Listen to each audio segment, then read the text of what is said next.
السلام عليكم ورحمة الله وبركاته. الحياة بقت صعبة صعبة صعبة جدا، وما نيجي نبص نلاقي الأخطاء كتير جدا. يعني ما اجي ابص كده لا مؤاخذة في هذا اللفظ،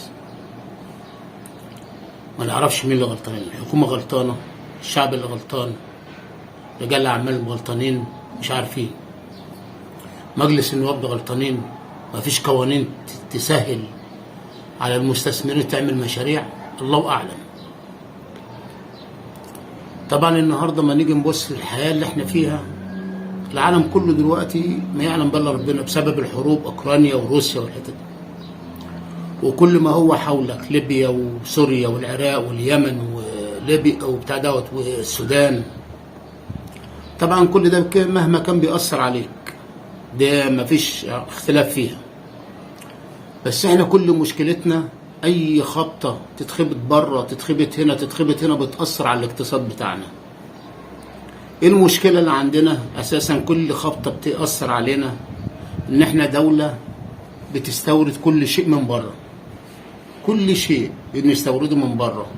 حتى لو بتصنع حاجة هنا بتستورد منها 70-80% بره، وهي دي اكبر مشكلة. واكبر مشكلة العالم كله غرقان فيها. النهاردة الدولار، امريكا محتكمة العالم بالعملة بتاعتها، امريكا احتكمت العالم بالعملة بتاعتها. لما يجي دلوقتي لما مؤاخذة الدولار عندك مش متوفر، اقوم معوم الجنيه، تبص تلاقي قيمة ال1000 جنيه عندك مجرد زي 100 جنيه 200 جنيه 300 جنيه حسب التعويم اللي انت بتعومه.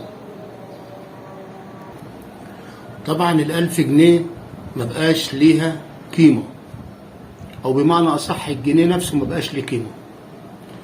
لو اي حد بياخد 3000 4000 5000 6000 مبقاش ليهم قيمة.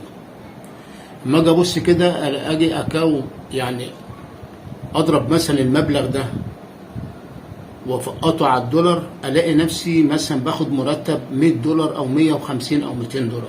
طبعا ده مبلغ ما يعيش اي حد، سكن واكل وشرب ومدارس وعيال وكل ما يخطر على بالك، واذا كان حد عيان حد تعبان بتاع كل ده ما يغطيش. اما اجي الاقي نفسي باخد $100 او $200، واحد يقول لي يا عمي ما انا ما بقبضكش بالدولار. يا فندم ما انا فاهم ان انت ما بتقبضنيش بالدولار، انا بقبض بالمصري، وسيادتك انت عجزت لي الجنيه المصري.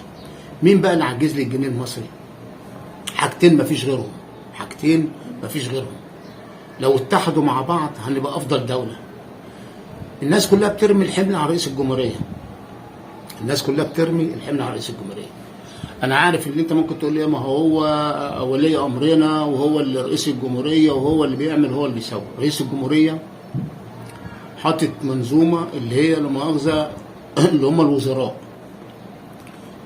اللي هو الاقتصادي اللي هو السياسي اللي هو كذا، كلهم ناس مثقفة ومتعلمة. وطبعا جايبين مجلس نواب عشان خاطر يحل مشاكلنا، يبعت مشاكلنا للحكومة والحكومة تشوف مشاكلنا وتحلها. طبعا عشان الحكومة تحل مشاكلنا مش يعني مش 30 وزير هم ليهم الامر عندنا. في وزير خارجية، في وزير كذا، ده علاقاته مع الدول بره في سبيل يبقى علاقاتنا كويسة مع اي دولة، واخد بالك. ما راجل يمكن يعتبر برضه بيخدمني من غير مباشر. انا يهمني الاساس اللي هو مؤاخذة زي وزير الصناعة، زي وزير التجارة، زي مثلا البنك المركزي، المحافظ البنك المركزي. ليه حضرتك انت النهارده ما فيش مثلا المحافظ البنك المركزي ما فيش عندك دولار متوفر؟ طالما سيادتك ما فيش دولار متوفر بتعوم لي الجنيه ليه؟ هتقولي بعومنا عشان في سوق سودا. ما هو سيادتك ما هو مش متوفر، ما هو مش متوفر. هتعومه هيروح في حتة تانية يشتري أغلى، هتعومه هيشتري من حتة تانية أغلى. يا فندم يا سيادة المحافظ عشان خاطرنا انت عندك الحل من أسهل ما يمكن. يعني انت وكل ما هو مسؤول معاك من الوزراء تيجي تحلوها كده بعلمكم وبدراستكم في الاقتصاد، تيجي تقول لي 1 2 3. انا عشان احلها ما احلهاش الا بالصناعة. انا اللي اعرفه كده، انا راجل امي مش متعلم، ولا معايا شهاده ولا كذا ولا كذا، يا دوبك بفك الخط. يبقى بعد اذن سيادتك عشان احل مشكله تعويم الجنيه، ما انت ممكن تعوم الجنيه وصلته لنا دلوقتي ب 30 وب 40، وسيادتك لو خليته ب 50 60 ومش متوفر هيبقى ب 80 وب 90، يبقى انا مؤاخذه ال 1000 جنيه معايا 850 جنيه. اما تضربه في 20 30 40 مره يبقى سيادتك هيبقى برضو معايا القيمه بتاع ال 1000 جنيه معايا 300 400 جنيه، مش هيحصل 50 جنيه. يعني لا مؤاخذه عايز بقى اقضي حوالي 30 40 الف جنيه مصري عشان اغطي نفسي. هقول لك اطبع فلوس، يعني هقول لك اطبع فلوس، مش اقتصاد، مش لا مؤاخذه مش اقتصاد، مش هحسن من البلد ولا هحسن من الدوله، هيبقى علينا ديون وعلينا وعلينا وعلينا. يبقى الحل الوحيد الصناعه، الحل الوحيد للصناعه. امسك كده وزير الصناعه، وزير التجاره، وزير البحث العلمي. احنا لو ما بنعرفش نصنع مكن، نستورد التكنولوجيا من بره، نجيب مستثمرين من بره، اسهل لهم ان هم ييجوا. اي دوله بره 90% من الدول العالم بتجيب لا مؤاخذه تكنولوجيا من بره وتدخلها البلد. ناقص اقول لك بتدخلها ببلاش، يعني ناقص اقول لك بتدخلها ببلاش. ما يجيش هو يجيب معدات من بره واجي اقول له ادفع ضرايب وادفع تامينات، بفرض النظر انا ما اعرفش كان بيحصل ولا ما بيحصلش. دليل ممكن يكون بيحصل، دليل ان ما فيش خطوه قدام بتحصل. ليه؟ مش شايف من المستثمرين مقبلين على الصناعه. وطبعا انا فاهم ممكن يكون هم واخدين على السهل، يعني ممكن يكون هو واخد على السهل. انا اتعودت ان انا استورد من بره وابيع لمصر وبتاع. طبعا دي اكبر غلط، معلش بعد احترامي للكل، دي اكبر غلط. ليه؟ عشان حالنا مش هيتحسن مدى الحياه، ولا المستثمر هيكسب، وحتى لو بيكسب على دم الشعب. حتى المستثمر لو بيكسب على دم الشعب. المستثمر بيجيب بضاعه، بيجي لمؤاخذه التاجر بيقوم واخد منه، هو لمؤاخذه بعد احترامي للكل هو عايز يكسب، والمستثمر والتاجر جشع فوق ما تتصور، عايز يكسب بدل القرش 10. وغير بقى السماسرة اللي بينهم وبين بعض وبتاع، كل دوت على دماغ المواطن، كل ده على دماغ المواطن. إذا كان عربيات، إذا كان موتوسيكلات، إذا كان أكل، إذا كان شرب، إذا كان يبقى حضرتك بند أبرك من مليون. يعني لا مؤاخذة حل واحد أبرك من 1000 حل، كل واحد مترصص كده على جنب. الحل الصناعة. أنا ما عنديش التكنولوجيا، لسه ما وصلتش للمرحلة دي. بجيب الني هاو، أو بمعنى أصح التكنولوجيا من بره، بجيب التكنولوجيا لا مؤاخذة من بره، وأجيب لا مؤاخذة خبراء كمان من بره، وأجي أعمل لهم 1 2 3. يعني أنا مثلا لما أجي أجيب، أنا عملت مثلا برج زي مثلا اللي هو بتاع العاصمة الإدارية، ما عملناهوش قبل كده، جبنا خبراء بره وعملوه. عندنا موظفين بتشوفوا وتتعلموا وبتاع ايه. مثلا حبيت السنه الجايه بعد 10 سنين، بعد 100 سنه عايز اعمله، يبقى عندي خبره موجوده يعملوا لي البرج، ما اجيبش الخبراء من بره، اتعلم. مش عيب والله، ما عيب. اجي بقى لما مؤاخذه ما اجيب مثلا شركه من بره، بقول له عايز انا مثلا ايه طلباتي 1 2 3، اسهل له كده عشان خاطر يشتغل، وخاطر اساسا العمله بتاعتي تتظبط. العمله بتاعتي بتتظبط. امريكا مدوخه الدنيا كلها. اما تيجي العمله، انا لاحظت العمله بتاعتنا اما بتيجي تنزل، ما بتنزلش على مستوى الدولار بس، بتتضرب على مستوى العالم. عملتي بتتضرب على مستوى العالم. يعني بص مثلا العمله مثلا بتاعت الخليج او العمله كذا، تلاقي لا مؤاخذه الحاجه ما كانت ب2، مش عايز احدد اسامي، لو هو عنده 2 بجنيه من عندي، اجي ابص كده الدولار يتبهدل عندي، او بمعنى اصح يترفع والجنيه ينزل، الاقي لا مؤاخذه ابو 2 جنيه في الدوله ديت بقى ب3 4 جنيه. هنتكلم كده عن مكشوف، مش هنتكلم بالغاز. عندي مثلا السعوديه كان الجنيه بتاعي مثلا ب4 جنيه، الريال بتاعهم ب4 جنيه مصري، او ب2 او ب3، دلوقتي بقى ب7 و8. يبقى اصبح الشرط مش الدولار بس هو الدولار العالم كله بيتعامل بيه، وبيقيس عملته كلها على العمله بتاعته. امريكا متحكمه في العالم، يزود الفايده عنده، عايزين احنا نزود زيه، ينقص الفايده ننقص زيه، اكن سايق الدنيا كلها. سايق البلاد، سايق 200 دوله، والناس عماله تجري ورا منها. ما كل واحد يدور على مصلحته. انا مصلحتي لمؤاخذه النهارده اجيب التكنولوجيا من امريكا. امريكا بتقول لي 1 2 3 اعمل كذا كذا، مش هنعمل. ما انت ما تضغطش عليا، اسيبه اروح اشوف دوله تانية. كل واحد بيدور على مصلحته النهارده، كل واحد بيدور على مصلحته. اتمنى من عند ربنا سبحانه وتعالى اللي هو يعني احنا عملنا، يعني الحمد لله رب العالمين، يعني برضه عشان اكمل الامنيه اتمنى ان احنا نصنع كل شيء خلقه ربنا، من لا مؤاخذه من الابره، مش هقول من العود الكبريت، بدرجه العود الكبريت اسهل من الابره.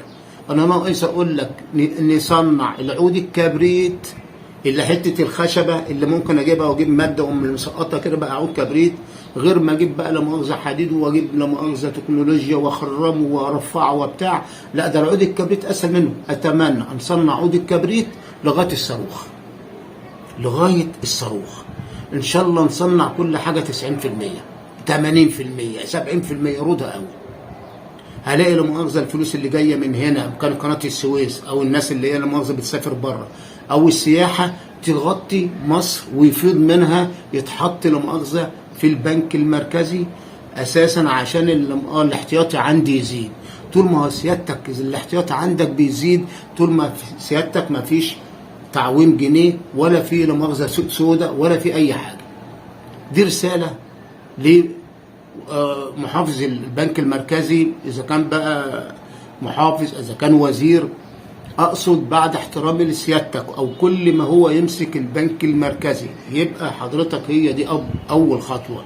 انت حضرتك مش شغلانتك تعمل 1 2 3 بس، شغلانتك توفر لي الدولار. يبقى تعمل ايه؟ يبقى اقعد مع سياده الرئيس عبد الفتاح السيسي اقول له يا فندم عشان اوفر الدولار، الفكره اللي انا قلتها دي عايزين حضرتك نصنع نعمل 1 2 3. الراجل برضو على قد كده مش متاخر، بس الناس اللي تخدم البلد متاخره، اللي هم المستثمرين ورجال الاعمال وبتاع. هل في عواقب؟ في حاجه يعني موقفه شغله؟ عايز يقدم طلب محدش بتاع. الرئيس عبد الفتاح السيسي عمل اللي هي الرخصه الذهبيه، عملها 3 اشهر. انا ما اعرفش اعملها 3 اشهر ليه؟ انا هعملها 3 اشهر في سبيل اللي هو يشوف المشروع يقوم مديله رخصه مفتوحه. ممكن، ما النهارده دلوقتي احنا كلنا بنلعب، كلها بتلعب بالفهلوه. ممكن اقوم واخد كارد وممكن اعمل هو بتاع، واقوم فاتح المحل وبعد 3 4 اشهر مقفله. يمكن يكون دي هي وجهه نظر الرئيس عبد الفتاح السيسي. انا بديك الرخصه 3 اشهر في سبيل الراجل انت عملت 1 2 3 مشوارك طلع بجد، والحاجه دي فعلا بقت عالميه، وان مفيش بتاع دوت فيها اي عيب ولا فيها اي حاجه ولا فيها اي غلطه. حضرتك يبقى تاخد الرخصه رسمي وتشتغل، وحضرتك توفر اي سلعه الشعب المصري عايزها والباقي يتصدر بره. هيجي الجنيه بتاعي يبقى ليه قيمه، الجنيه بتاعي يبقى ليه قيمه. الكيلو اللحمه بنسمع اللي هو ب 300 جنيه، بسمع مره ب10، بس هو مش ب10، هو مش ب10، هو ب 300 جنيه، هو ب 300 جنيه برضه بره. ليه ب 300 جنيه؟ انا بقول له مثلا هات يا عم فرخه او حته لحمه، كيلو لحمه مثلا ب 10 دولار، هو اشترى ب 10 دولار، بس هو 10 جنيه عنده هناك، هو 10 جنيه عنده، بس ما اضربهم في 30 عندي يعملوا 300 جنيه، يعملوا 300 جنيه. ده المشكله عندي، دي المشكله. قيمه العمله بتاعتي هي بتنزل. ده بند من ضمن البنود، يعني بعد احترامي للكل ده بند من ضمن البنود. انا دي رساله بوصلها لمحافظ البنك المركزي، لوزير الصناعه، لوزير التجاره، للبحث العلمي، عشان الحاجه دي برضه البحث العلمي رقم 1 لازم يتدخل في الحاجات دي كلها، عشان يشوف التكنولوجيا اللي جايه، يشوف الدنيا فيها ايه، اتعلم، اشوف، اتدرب، اعمل زيها. في حاجه اسمها المكن، في حاجه اسمها المكن. يعني المكن يعني مكنه ضخمه كده زي العماره، بتيجي تطلع مكن. الناس اللي هو بطلع منه مكن لترزي، بطلع مكن لاحذيه، بطلع مكن لشنط وبتاع. المكن مكنه بتبيض مكن، مكنه بتبيض مكن. شوف معنى كلمه بتبيض يعني ايه؟ يعني بتصنع، يعني ناس شغاله، يعني مصانع موجوده. ما استوردش كل ساعه وكل شهر وكل سنه، ما نستسهلش. ما التسهيل ده هو اللي خارب بيت البلد. التسهيل ده هو اللي تعب 100 مليون بني ادم. يبقى احنا هنا نتكلم مع بعضنا اساسا، هي زي ما تقول كده قفه ولازم نشيلها كلنا مع بعض. مش هقول بقى رئيس الجمهوريه لوحده والحكومه لوحدها والمستثمرين لوحدهم، لا لا لا. واحنا يا شعب لازم يكون عندنا ثقافه اللي احنا نشتري المنتج المصري، بس الحكومه توفره لنا، بس المستثمر يوفره لنا. ما اقولش الحكومه، ما اقولش كذا وطنش، لا، لازم الحكومه والمستثمر، لان ما فيش حد هيجيب لك الحاجات دي الا المستثمر. ما حدش مبهدل لمؤاخذه مصر كلها بالتجاره وبالصناعه وبده كله الا المستثمر او التاجر او راجل الاعمال. هم الثلاثه دول مغرقنا ومغرقنا معاهم. لو الحكايه دي توفرت اقسم بالله هنبقى احسن دوله في العالم. لكن احنا كل شويه نرمي الحمل على رئيس الجمهوريه، نرمي الحمل على رئيس الجمهوريه. هو رئيس الجمهوريه يعني رئيس الجمهوريه هيستورد من بره؟ رئيس الجمهوريه هيصنع؟ رئيس الجمهوريه مش عارف. رئيس الجمهوريه انا بحط له الاقتراح قدامه. هيجي واحد يقول لك مش عارف ايه، لا، انا بحط له الاقتراح، وراجل الله يبارك له، راجل نضيف، مش من النوع اللي هو لا مؤاخذه لا ده تنفع ودي لا. هو الراجل هيدرس اللي هتنفع، هيقول لك هتنفع واللي مش هتنفع هيقول لك مش هتنفع، لانه فاهم، راجل فاهم. والبنيه اللي انتم كلنا كنا بنتريق عليها، الطرق والكباري والمصانع، هي هتخدم اللي احنا هنعمله ده. ويا ريت الرساله دي توصل، عشان كل ده هيبقى مصلحه للشعب المصري كله، هيبقى لل100 مليون. انا طولت عليكم واسف جدا، والسلام عليكم ورحمه الله وبركاته.